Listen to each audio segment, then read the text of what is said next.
So, do I regret buying the GX9? No, but maybe just a little bit. Let me explain. First of all, let me explain what's about to happen in this video. I don't post a lot of videos, but I do feel there's a lack of GX9 videos out there, so I do want to contribute to that sort of space and help people by providing information and perhaps help them make decisions about whether or not they should get the GX9 or buy into the Micro Four Thirds system. So what I'm going to be doing today is testing multiple lenses, testing the autofocus performance of those multiple lenses. I'll be testing out the different color profiles available in this camera. I'm also in some ways testing the built-in mic performance. At different points of this video, I'll be changing lenses, I'll be changing color profiles as well, and that'll be indicated in some sort of corner in this video. I will be recording at 1080p 30 frames per second MP4 throughout this video, simply because the 4K has a crop and the file sizes are way too big and I don't like to deal with that.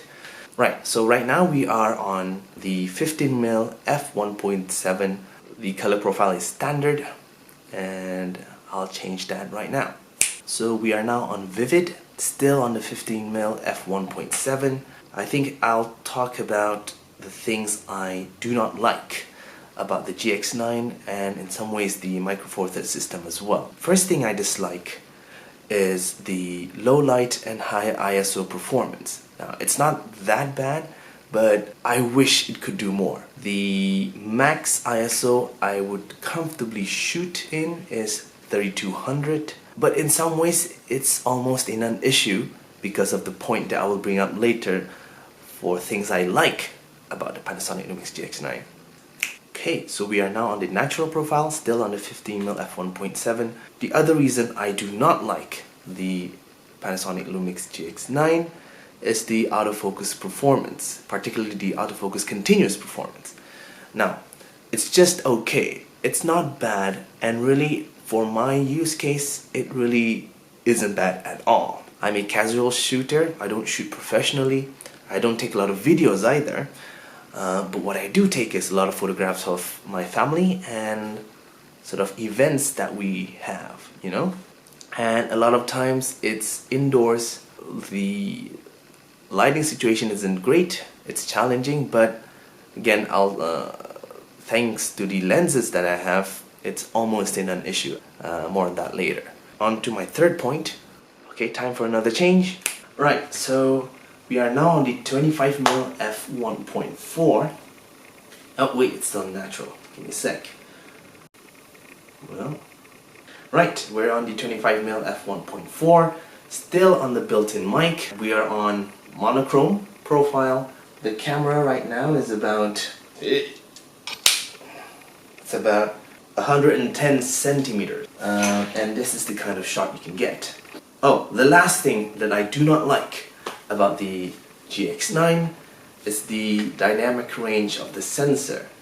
The thing with this sensor is that you will always have to get your exposure on point because you only have so much room to sort of play around with in, for example, Lightroom to recover the highlights and shadows. Once you recover too much of the shadows, it gets very noisy. If you've blown out the highlights way too much, you definitely can't recover that.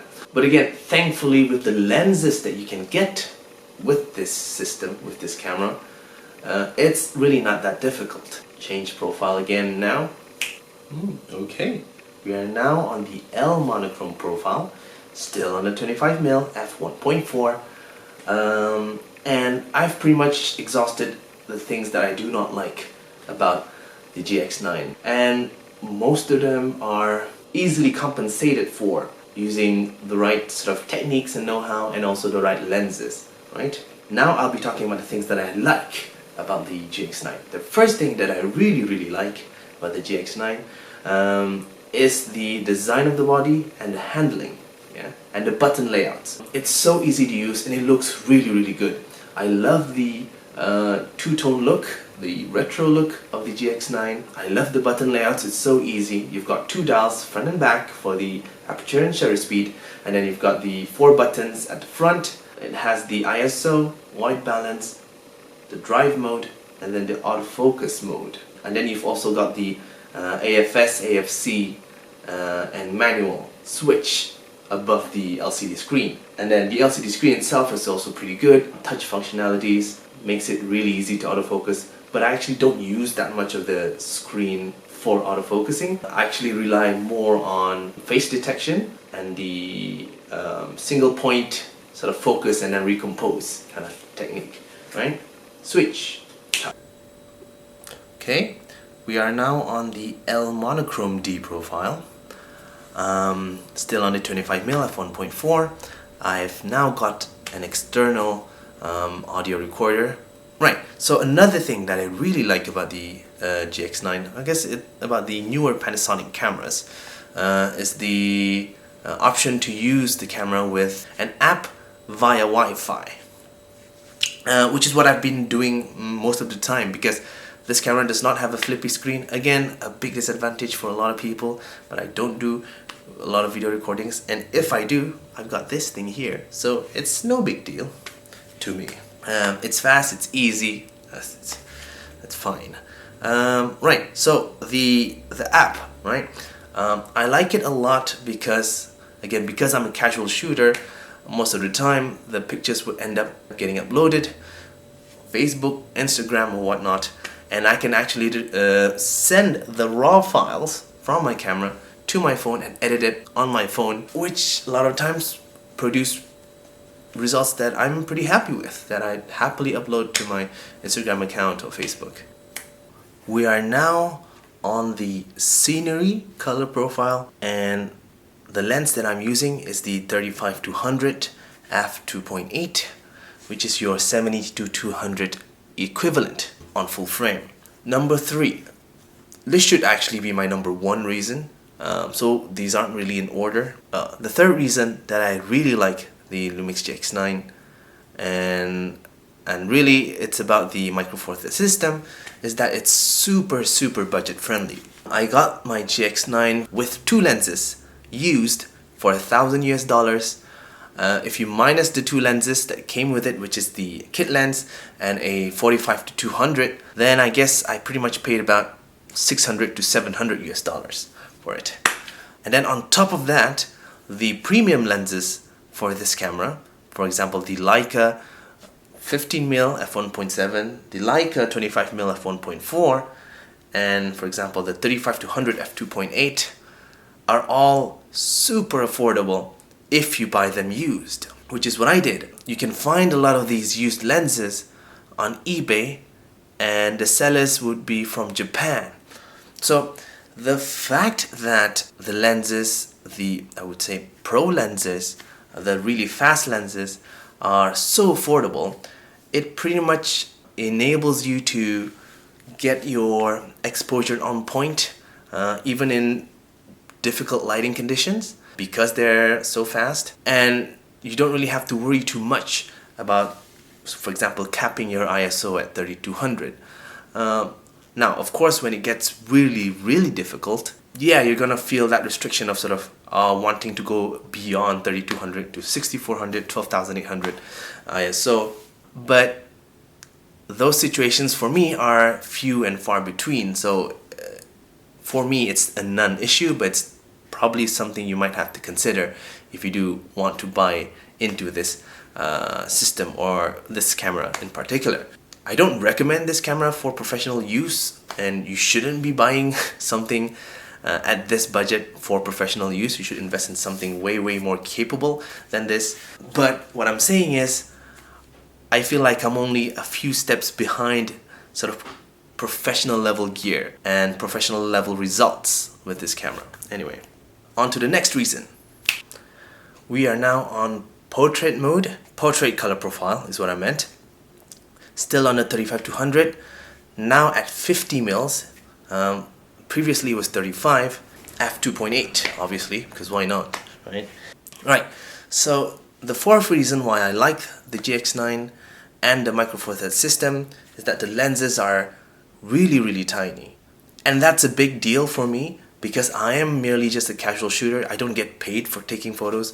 I do it because it's fun, right? And if there's a reason for me not to take photographs, for example, my gear is too heavy, it's too bulky, it's too big, then I probably would get bored of this hobby very quickly, honestly, if I'm being honest with myself. But the fact of the matter is, I've got two prime lenses, two fast prime lenses, and a telephoto zoom, which is a 70-200 equivalent, and they barely take up space in my camera bag. They only take up a third of my camera bag, and I have the rest to carry my other stuff, for example, water bottle, or my wallet, my phone, my kids' stuff as well. I am a father of two, so it's just sort of, it's great to have a range of, my widest being the 15mm, which is at 30 millimeters equivalent on full frame, and then my sort of the furthest range that I could go to is 200 millimeters equivalent on full frame, and still have room to spare in my bag, and really no reason not to bring all of my lenses anywhere I go because they're so light and so small, and that makes it really fun and easy for me to take photographs anytime and anywhere. Alright, next point.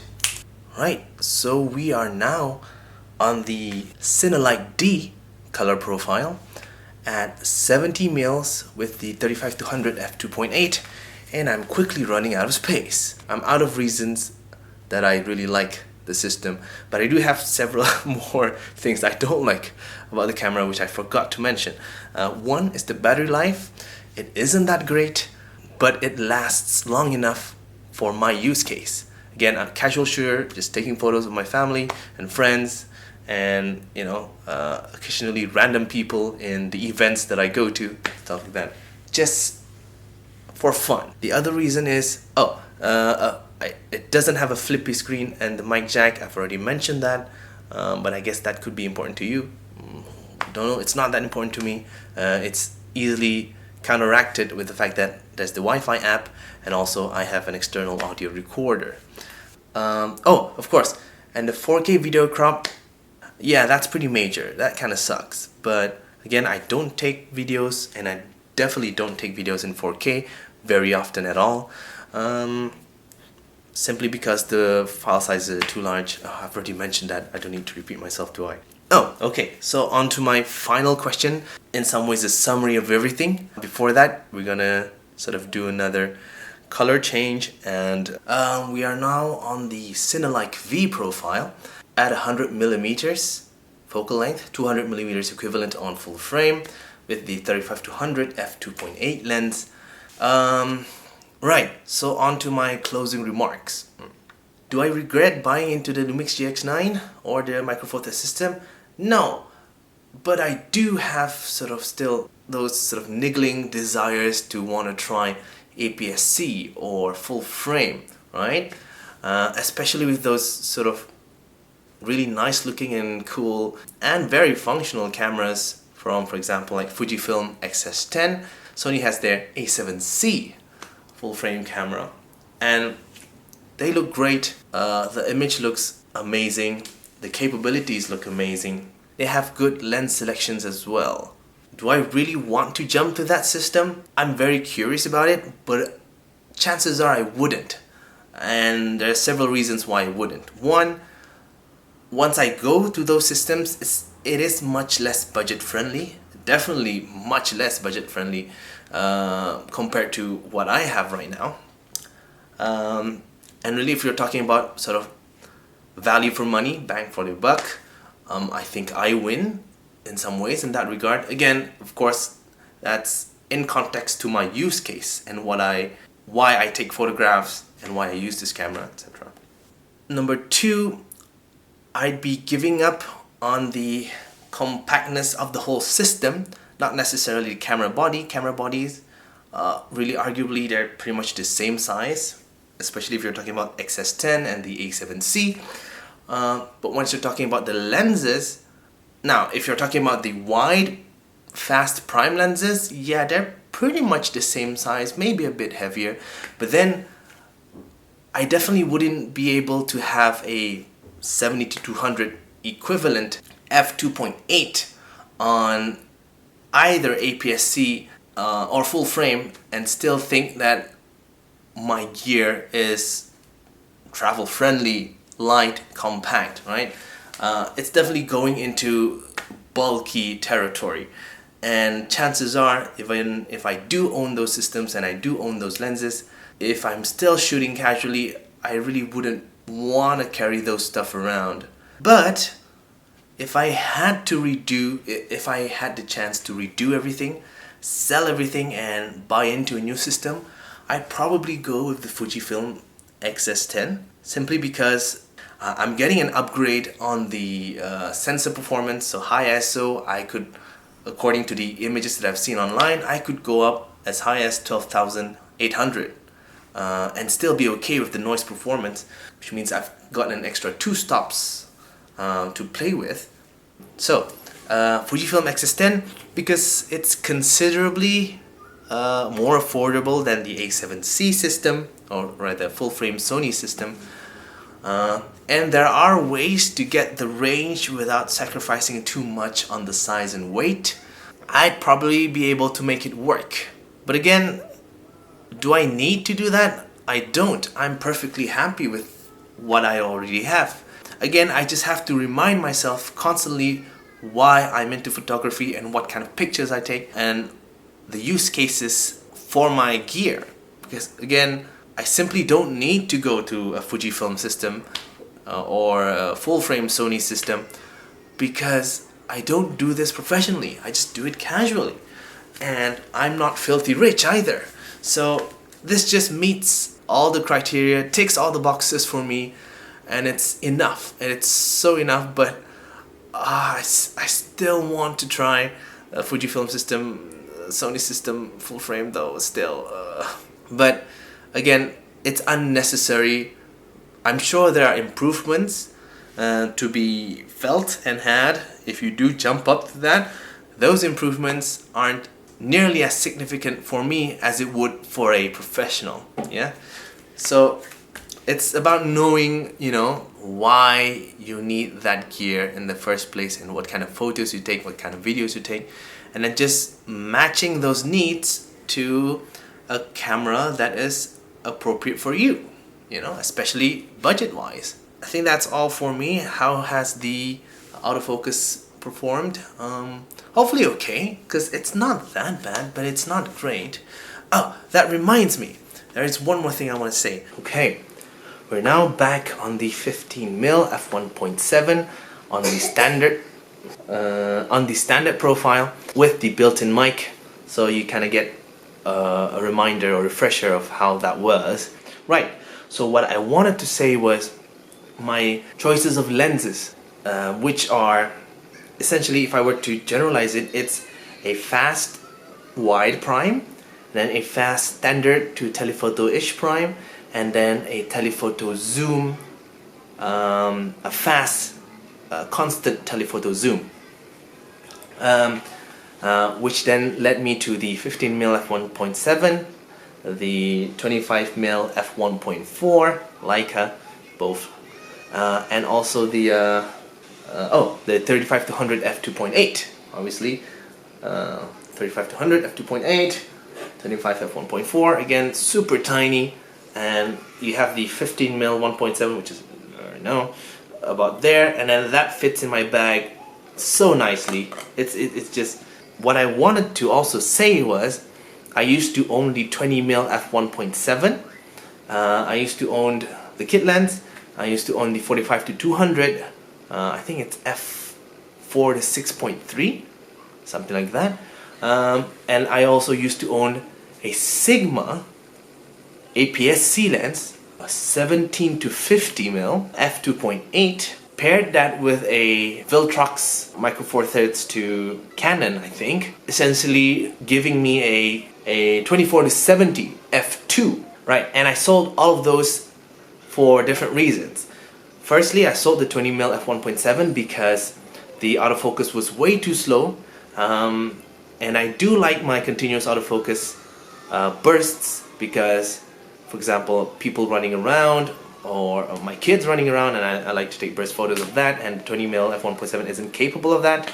And it's also very noisy when it's autofocusing. I sold the 45-200 because although it's great outdoors, I've gotten a lot of really amazing photos with it, but I can't use it indoors because it's just too slow. So it limits when I can use that lens, as opposed to the 35-200. I can use this indoors and outdoors and be okay with it. So I sold that basically to get that.